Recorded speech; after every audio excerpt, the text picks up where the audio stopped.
মানুষের হাসির আড়ালে লুকোনো কষ্টটা কেউ দেখে না, আর কষ্টের আড়ালে লুকোনো শক্তিটা কেউ বুঝে না।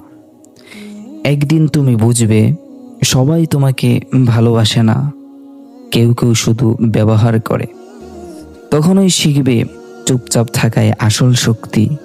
ভালো মানুষ হওয়ার সবচেয়ে বড় শক্তি হলো তুমি সবার জন্য কাঁদবে, কিন্তু তোমার জন্য কেউ কাঁদবে না।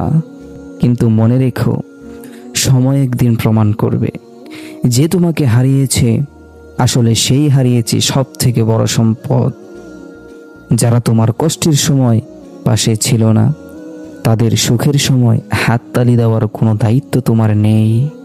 কারণ অতিরিক্ত ভালোবাসা মানুষকে শক্তিশালী করে না, বরং মানুষকে ভাঙতে শিখিয়ে দেয়। তুমি একা বলে দুর্বল নও, মনে রেখো, তুমি একা বলেই তুমি সব থেকে বেশি শক্তিশালী এই দুনিয়ার মধ্যে। কারণ তুমি একা থেকেই লড়াই করতে শিখেছ। সবশেষে তুমি একটা কথা মনে রেখো, মানুষ দিন শেষে তোমাকে সান্ত্বনা দিতে পারবে, কিন্তু কখনোই তোমাকে শান্তি দিতে পারবে না। হ্যাঁ।